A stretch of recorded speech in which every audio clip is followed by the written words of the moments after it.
तो hey guys, आज हम स्टार्ट करने वाले हैं doctors general entry for verse 1945। ये क्लास 9th और 10th ट्रेडिशर्स की वर्कबुक है। इसको आज हम पूरा ख़त्म करेंगे इस वीडियो में। तो चलिए बिना टाइम वेस्ट किए हम इस चैप्टर के एक्सरसाइज को फिनिश करते हैं। तो पहला क्वेश्चन हमारा यहाँ आता है, the poem begins with the morning being beautiful and warm. अब आता है, why did he wonder when he saw the old lanterns light up. क्या देखा? Whether it get hit by magnesium player scenes during the war. What was weird around the narrator after the flash. जब nuclear bomb गिरा तो उसने क्या देखा अपनी आंखों के सामने? The building has collapse. जो बिल्डिंग थी वो पूरी की पूरी कोलैप्स हो चुकी थी। अब आता है हमारा fourth, why did the poet drawers and undershirt disappear. जो उनकी वो अंडरगारमेंट और अंडरशर्ट थे वो क्यों डिसअपियर हो गए? They got hurt. क्या? They got hurt. क्योंकि आप सारे ऑप्शन पढ़ लीजिए। समवन स्टोल देम, ऐसा तो नहीं हुआ था। The poet forgot about them, नहीं।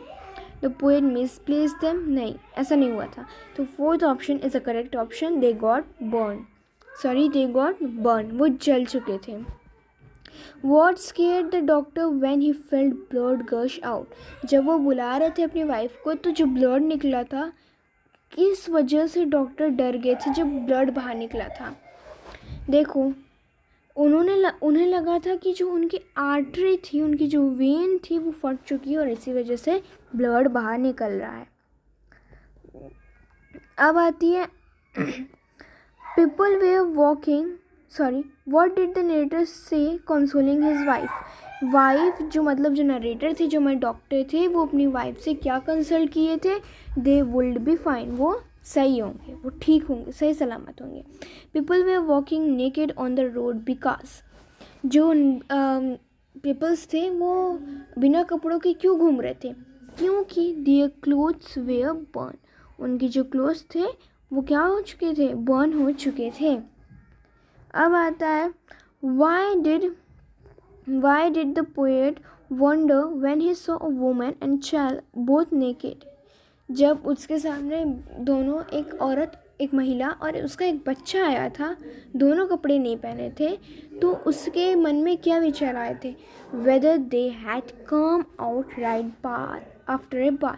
उसके दिमाग में क्या चला था कि ये सब क्या है? ये सब अभी ये दोनों नहा कर बाहर आए। क्योंकि उस समय उसका दिमाग नहीं काम कर रहा था, इसलिए वो ऐसी बातें कर रहा था। Why were people walking with arms stretched out. Stretched जो आर्म था वो एकदम सीधा, जैसे ज़ॉम्बी वगैरह लोग करते हैं। आप स्कैरक्रो देख लीजिए, स्कैरक्रो जैसे खड़ा रहता है वैसे ही आर्म अपनी क्यों लोग स्ट्रेट किए हुए थे? क्योंकि क्या है? Because of the pain when the bone won't rub against each other. Why were all the people speechless? कोई बोल क्यों नहीं पा रहा था? Because they all were shocked. ये इंसिडेंट्स इतने अचानक में हुआ था कि उन लोग को कुछ समझ में नहीं आ रहा था। अब क्या है हमारा 11th वाला, द पोएम डिपिक्ट्स। पोएम किसके बारे में बतानी? पर्सनल एंग्विश के बारे में बताती है। ठीक। Destruction by bomb signifies. जो डिस्ट्रक्शन हुआ था बॉम्ब का, सिग्निफाइज क्या सिग्निफाइज करता है? Humanity devoid of its human nature. अब हम बढ़ते हैं next. Upon seeing the fire spring up from dust what drown on the doctor. जब जो बिल्डिंग थोड़ी सी मुड़ी हुई थी वो जब गिरने वाली थी तो डॉक्टर के दिमाग में क्या क्या चीज़ आ रही थी? जब वो बिल्डिंग गिर गई थी और उसमें धूल वगैरह आ गई थी तो डॉक्टर के मन में क्या आया था? He needed help. उसको हेल्प की ज़रूरत थी। He should go to the hospital. उसको हॉस्पिटल जाना था, उसको हॉस्पिटल जाना चाहिए। और हिज स्टाफ नीडेड हेल्प। उसको हॉस्पिटल जाना चाहिए, उसको मदद की ज़रूरत है और उसके स्टाफ को भी ज़रूरत है। ये तीनों उसने सोचा था। अगर आपने मेरे एक्सप्लेनेशन वीडियो नहीं देखा है तो जाके आप देख सकते हैं, उसमें मैंने आपको एकदम डिटेल में एक्सप्लेन किया है। अब आता है हमारा 14th, what does the line shuffled in a blank parade mean? Blank parade का मतलब क्या है? Walk involuntary as if in a trance, ये होगा। क्योंकि यहाँ पे देखिए आप अगर ये तीनों पढ़ेंगे ऑप्शंस तो इन सब में कोई भी ऑप्शंस नहीं होगा, क्योंकि ब्लैंक परेड का मतलब तो कंप्लेंट्स ऑफ पेन हो ही नहीं रहा है, क्योंकि कंप्लेंट्स ऑफ आप देखोगे पेन तो वो आपको लास्ट लाइन में लिख दिया गया है, ठीक। एंग्विश इनवॉलेंट्री एकदम नहीं। Human figure build with stick and placed in farmland, नहीं।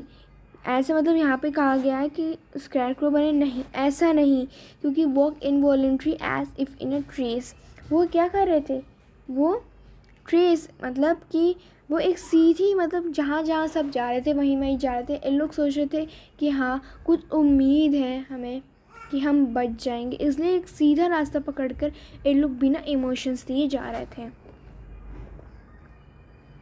15th question, which of the following option contains the same literacy device that appear in the given line? The morning stretch clamp, beautiful and warm. क्या है हमारा? It is the better or day that you go to your rest. ठीक। 16 question क्या है हमारा? Choose the correct option that lists the sequence of the event in the order. देखिए पहले आप ये देखिए बेस्ट ट्रिक क्या है आपकी। देखिए जो भी फर्स्ट मतलब 4 ऑप्शन दिए हैं आपको, ठीक 4 ऑप्शन दिए हैं, उसमें से कोई 2 ऑप्शन ऐसा होगा जिसका शुरुआत का जो ऑप्शन है वो सेम रहेगा। हाँ, सी और बी, ए को काट दो, डी को काट दो, सी बचा और डी सी बचा और बी बचा, ठीक।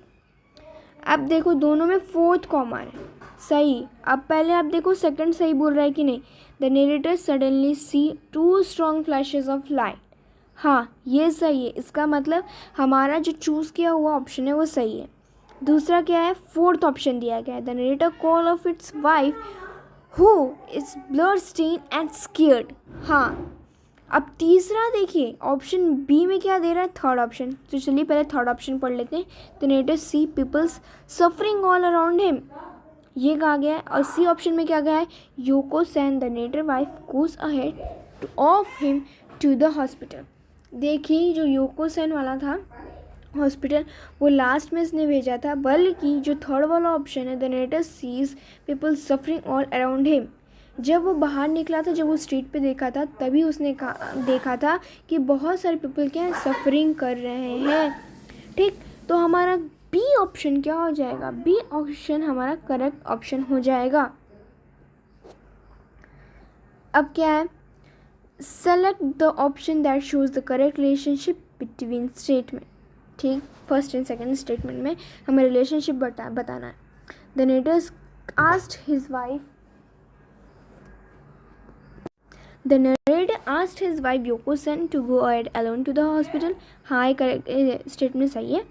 The narrator did not accompany his wife because he did not want to leave his staff alone. तो इसका करेक्ट ऑप्शन क्या हो जाएगा, first is the reason for second, ये हमारा आंसर हो जाएगा। अब हम आते हैं सेक्शन बी पे, कंटेंट क्वेश्चन। तो अब मुझे होप है आप लिख लोगे, तो चलिए अब आगे हम सॉल्व करते हैं कंटेंट क्वेश्चंस।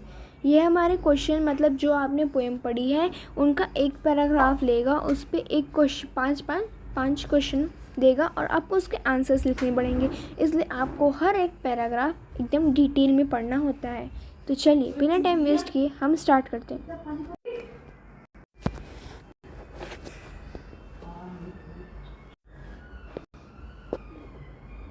ये उसका सेकंड पार्ट है, सेकंड क्वेश्चन। 3rd क्वेश्चन, ये जो मैंने ऐसे लाइन मारी है ना, देखिए ये जो पहले लाइन है यहाँ से ये, इसका मतलब क्या है कि आपको ये पहले फर्स्ट ये पहले लिखना है, फिर आपको जाके ये लिखना है।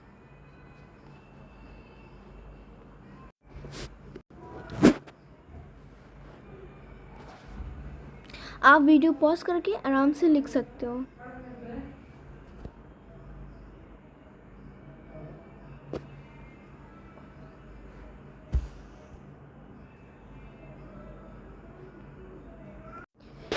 क्वेश्चन नंबर 2 का फर्स्ट और सेकंड पार्ट है। समझ में आया ना आपको? ये जो मैंने लाइन मारी है यहाँ पे, आपको पहले ही फर्स्ट लिखना है। मतलब कि मैं आपको एग्जांपल दे दूँ, the narrator tell his wife consoling her that they would be fine. ये आपको ऐसे लिखना है। फिर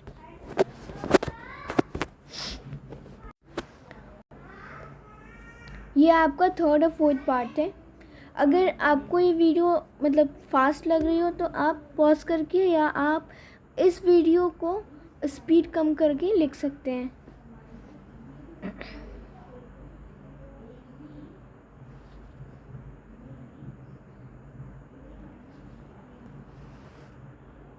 अब हम बढ़ने जा रहे हैं थर्ड क्वेश्चन की तरफ।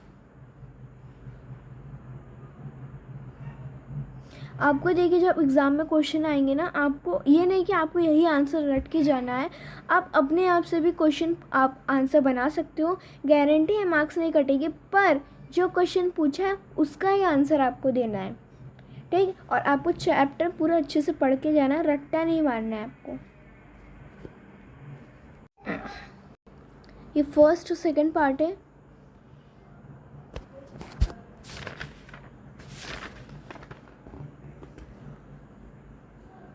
यहाँ पे देखिए, ये जो लिखा हुआ है यहाँ पर, ये इन द एक्सट्रैक्ट लिखा हुआ है, ठीक?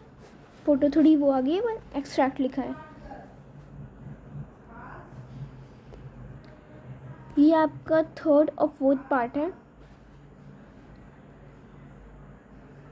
इसमें मतलब जो आपका क्वेश्चन बेस्ड है वो ज़्यादातर मतलब कौन से पैराग्राफ के बाद आएंगे, देखिए जहाँ पर मतलब जो फ्लैश मतलब मॉर्निंग वगैरह से उतना नहीं आता है, एक दो क्वेश्चन आता है, पर सबसे ज़्यादा क्वेश्चन कहाँ से आते हैं कि जब यूकोसैन मतलब कि जब उसके जो लेग में उसके थाई में जो घुस जाता है लकड़ी, वहाँ से क्वेश्चन ज़्यादा आते हैं। फिफ्थ क्वेश्चन अब हम स्टार्ट करने वाले हैं, फोर्थ पार्ट। पूरे क्वेश्चन 7 है, नहीं 6 है, पूरे क्वेश्चन 6 हैं। अब हम फोर्थ पे बढ़ने जा रहे हैं।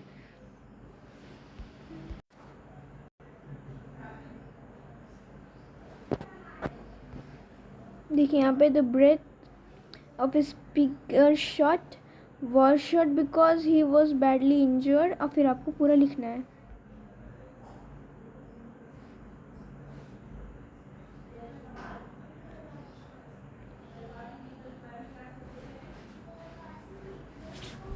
सेकेंड और थर्ड पार्ट है।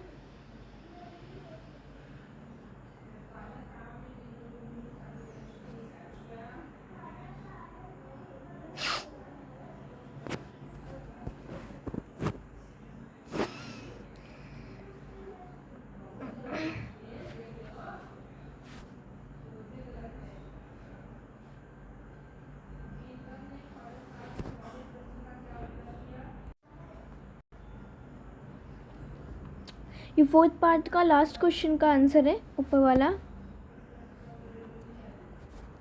ठीक? अगर आपको कोई भी क्वेश्चन समझ में नहीं आता है, आप कमेंट बॉक्स में ज़रूर कमेंट करें, फिर मैं आपके लिए अलग से वीडियो बनाऊंगी और आपको एकदम डिटेल में समझाऊंगी।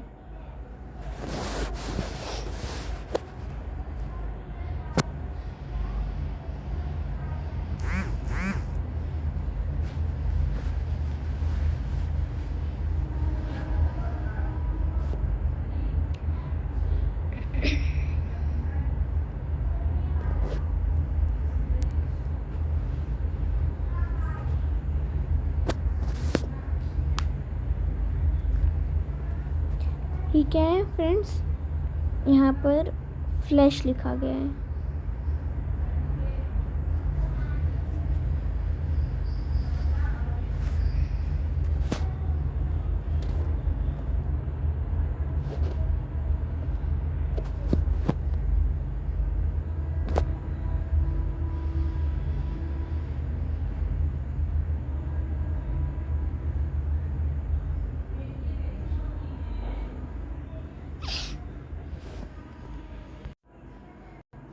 ये जो फ्रेंड्स पार्ट है यहाँ पर, वो हमारा वही फिफ्थ का फोर्थ पार्ट है। आगे मैंने यहाँ पे लिखा हुआ है क्योंकि यहाँ पे स्पेस नहीं थी। देखिए यहाँ पे फिर पूछा गया shepherd in a blank parade का मतलब क्या है। अगर आप एक एक चीज़ अच्छे से पढ़ोगे तो आपको हर मतलब चुटकियों में आंसर आपको आ ही जाएगा।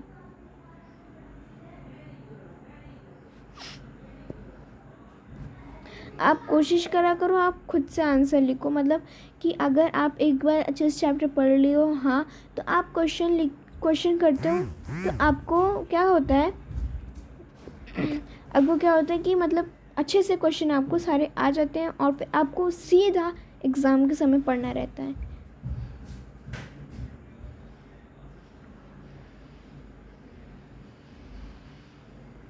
ये 6 पार्ट है, ये लास्ट पार्ट है, फर्स्ट और सेकंड पार्ट।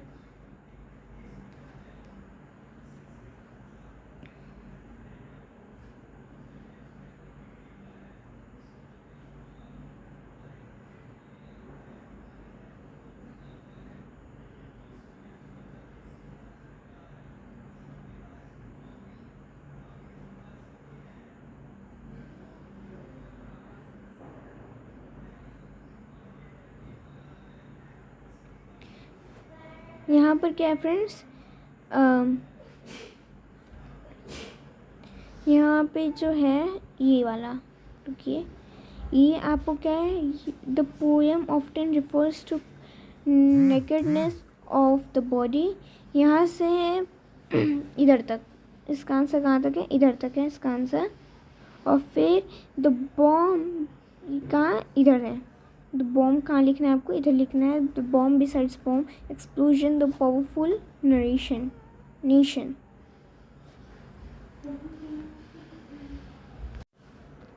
ये इसका थर्ड और फोर्थ पार्ट है।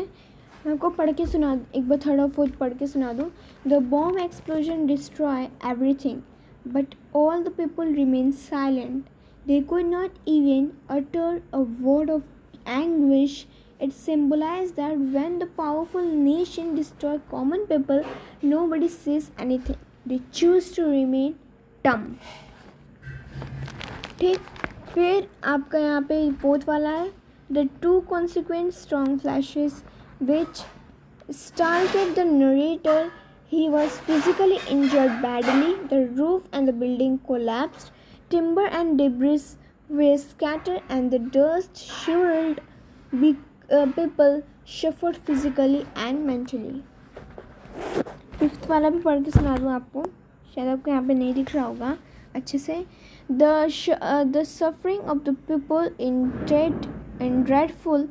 They injured badly physically and mentally. There was silence everywhere. Suffering and destruction of war appealed to everyone. The goodness of doctor who was fully injured yet ready to help his staff is a great example for humanity. ठीक, यहाँ पर हमारा ख़त्म होता है। अगर आपको मेरी वीडियो पसंद आई तो चैनल को सब्सक्राइब और वीडियो को लाइक करके अपने दोस्तों के साथ शेयर जरूर कीजिएगा और कमेंट बॉक्स में ज़रूर कमेंट कीजिएगा कि अगला वीडियो किस टॉपिक पर होगा।